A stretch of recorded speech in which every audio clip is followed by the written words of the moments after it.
আসসালামু আলাইকুম। আশা করি আপনারা সকলে ভালো আছেন এবং সুস্থ আছেন।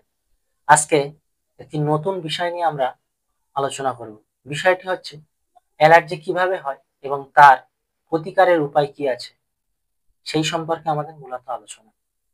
প্রথমেই আসি অ্যালার্জি কিভাবে হয়? রাতে মহল্লায় যেমন পাহারাদাররা পাহারা দেয়, তেমনি আমাদের শরীরের পাহারাদাররাও আমাদের শরীরকে পাহারা দেয় এবং ক্ষতিকারক জীবাণু থেকে আমাদের শরীরকে সুরক্ষা দেয়। আমরা যে প্রতিদিন অপরিষ্কার কত কিছু খাই এবং ধুলাবালি, কত জীবাণু আমাদের শরীরে প্রবেশ করে।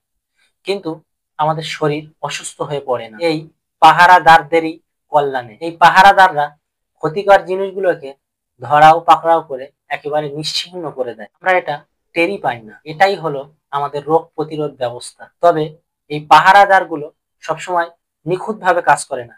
মাঝে মাঝে ভুলও করে বসে। তখনই দেখা যায় অ্যালার্জি। অ্যালার্জি হওয়ার প্রধান কারণ নিয়ে আমরা আজকে আলোচনা করব। এক, বংশগত কারণ তথা জেনেটিক ফ্যাক্টরস। পরিবারে কারো যদি চুলকানি, একজিমা, হাঁপানি বা অ্যালার্জি থাকে তাহলে অন্যদেরও হওয়ার ঝুঁকি বেশি থাকে। শিশুদের মধ্যে বংশগত অ্যালার্জি হওয়ার খুব সাধারণ। দুই, পরিবেশগত কারণেও অ্যালার্জি দেখা দিতে পারে, যেটাকে বলা হয় এনভায়রনমেন্টাল ফ্যাক্টরস। যেমন পরিবেশের ধুলা, ধোঁয়া, রাসায়নিক পদার্থ, ফুলের রেণু, ঋতু পরিবর্তনের সময়ের বাতাস, পশু পাখির লোম, পালক, আবহাওয়া পরিবর্তনের ফলেও, যেমন হঠাৎ গরম, হঠাৎ ঠান্ডা, এক্ষেত্রেও আমাদের অ্যালার্জি দেখা দিতে পারে। তৃতীয়ত, খাদ্যজনিত কারণেও অনেক সময় আমাদের অ্যালার্জি দেখা দিতে পারে। কিছু খাবার আছে যেগুলো আমাদের অ্যালার্জি তৈরি করে, যেমন ডিম, দুধ, মাছ, চকলেট, বাদাম, এই জাতীয় খাবারগুলো আমাদের অ্যালার্জি বাড়াতে সক্ষম। এই ধরনের খাবারে অ্যালার্জি থাকলে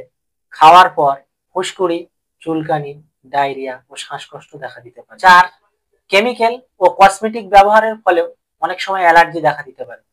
যেমন ডিটারজেন্ট, সাবান, মেকআপের কেমিক্যাল, এই জাতীয় দ্রব্যাদি শরীরে ব্যবহার করার পরেও অনেক সময় দেখা গেছে অ্যালার্জি বেড়ে যায়। পাঁচ, পোকামাকড়ের কামড় থেকেও অনেক সময় অ্যালার্জি দেখা দিতে পারে।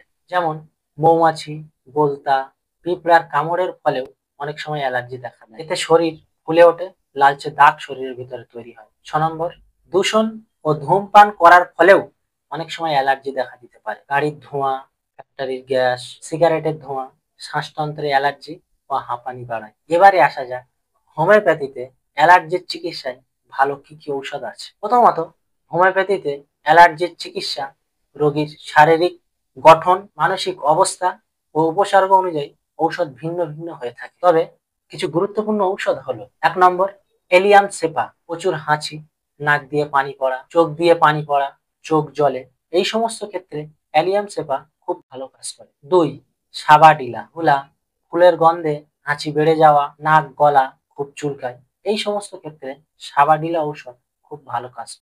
তৃতীয়ত, আর্সেনিকাম অ্যালবাম, এই ঔষধটি অ্যালার্জির জন্য খুব একটি ভালো ঔষধ, বিশেষ করে যাদের ঠান্ডা বাতাসে অ্যালার্জি বেড়ে যায়, শ্বাসকষ্ট, বুক জ্বালা, অস্থিরতা, এই সমস্ত ক্ষেত্রে দেখা গিয়েছে এই ঔষধটি খুব ভালো কাজ করে। 4 নম্বর, সালফার, এই ঔষধটি চুলকানি, ত্বকে র্যাশ, চামড়ায় দাহ ভাব, লালচে দাগ, এই সমস্ত ক্ষেত্রে এই ঔষধটি খুব ভালো কাজ করে। এছাড়াও নেট্রামিউর, আর্টিকা ইউরেন্স লক্ষণ ভেদে ব্যবহার করা হয়ে থাকে। এই সমস্ত ঔষধ খাওয়ার পরেও কিছু সাবধানতা অবলম্বন করতে হবে, যেমন ধোঁয়া, পশুর লোম, ঠান্ডা গরম আবহাওয়া, এইসবগুলো থেকে সাবধানতা অবলম্বন করতে হবে। স্বাস্থ্যকর খাবার খেতে হবে এবং অ্যালার্জি যে সমস্ত খাবারে বৃদ্ধি পায় সেই সমস্ত খাবার থেকে এড়িয়ে চলতে হবে। প্রচুর পরিমাণে পানি খাবেন এবং পরিষ্কার পরিচ্ছন্ন থাকার চেষ্টা করবেন। এছাড়াও নিয়মিত হোমিওপ্যাথিক চিকিৎসকের পরামর্শ নেবেন। সকলেই ভালো থাকবেন, সুস্থ থাকবেন। আবার দেখা হবে। আসসালামু আলাইকুম।